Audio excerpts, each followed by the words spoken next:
यहाँ एक और मसला जहन के अंदर बिठा लें, जो बंदा नशई है ना, नशई, नशा है, जब नशे वाला बंदा है वो तलाक दे तो शरीयत कहती है हुक्मन ये भी अक्लमंद है, इस नशे वाले बंदे की तलाक भी तलाक ही कंसीडर होगी, वो तलाक वाक़या होगी। उसने जानबूझ के अपनी अकल को ज़ाया किया है, जानबूझ के जो है वो शराब पी या नशा किया, जानबूझ के किया ना, तो जानबूझ के अपनी अकल जब ज़ाया करे तो वो तो उसका अपना कसूर है।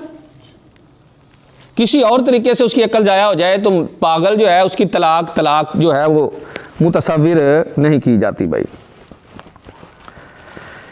फिर याद रखें, अल्फाज के ज़रिए भी तलाक होती है और तहरीर के ज़रिए भी। अल्फाज के ज़रिए और तहरीर यानी कुछ लिखा है तो लिख कर भी तलाक हो जाती है। लिखने के ज़ाहिर है कुछ अंदाज होते हैं, अगर बंदे ने ऐसी चीज़ पर लिखा जिस पर वो लिखाई साबित नहीं रहती, मिट जाती है, तो फिर तलाक नहीं होगी। जैसे देखें, आप पानी के ऊपर ही लिख रहे हैं कि मैंने अपनी बीवी को तलाक दी, तो पानी के ऊपर लिखा रहेगा, तो ये तलाक नहीं होगी। आपने कागज़ पर लिखा, लिखे से मुराद ये नहीं कि हमेशा हमेशा के लिए रहे भाई, आपने मैसेज में लिखा कि मैंने अपनी बीवी को तलाक दी, तो अगर वो खाता आपने भेज दिया तब भी तलाक वाक़या है, अगर तुसी फाड़ दिता या मैसेज नू डिलीट कर दिता तो फिर भी तलाक वाक़या हो जाएगी। आपने दे दिया तलाक। हमारे बाद लोगों के ज़हन में पता क्या होता है, कोई चार बंदे बैठे होंगे, उन्होंने दे सामने मैं लफज कहांगा तो फिर तलाक वाक़या होएगी, नहीं तो तलाक कितने होनी ना ना भाई। अब वो तलाक वाक़या हो गई, उसने मैसेज पर, और लिखने से ये नीयत भी हो कि मैं अपनी बीवी को, सिर्फ ये ही नहीं है, मैं भी इतने कितनी बारी लिखा है तलाक, मैंने ये लफ्ज़ लिखे हैं, मेरी थोड़ी नीयत सी कि भाई मैं अपनी बेगम को तलाक दे रहे हैं। अरे भाई नीयत हो, साथ नीयत तो होगी, जब लिख रहा है कि मैं अपनी बेगम को तलाक दे रहा हूँ तो तब तलाक है, सिर्फ लिखा ही नहीं, मतलब साथ नीयत हो। जब लिखेगा कि मैंने अपनी औरत को तलाक दी, अब भेजे ना भेजे तलाक है।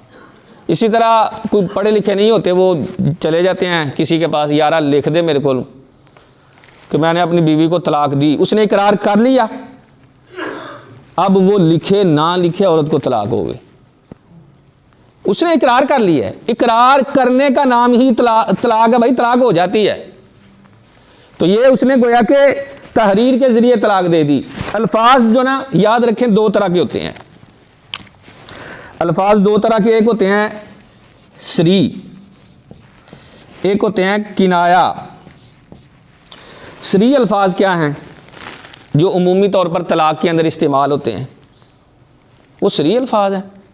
हमारे यहाँ जैसे तलाक ही लफ्ज़ ले लें, ये सरी अल्फाज है कि मुआशरे के अंदर इसी के साथ जो है वो तलाक दी जाती है। अगर किसी ने ये कहा कि मैंने अपनी औरत को तलाक दी तो तलाक वाक़या हो जाएगी।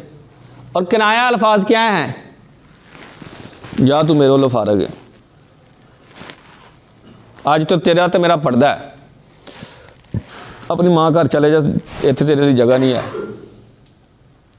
ये किनाया अल्फाज हैं भाई, परेशान ना हो, ये तलाक हजे ये है कोई गुंजाइश, तुहाडे ते साह सौखी बंद हो गए ना, कोई नहीं, ठहर जो ठहर।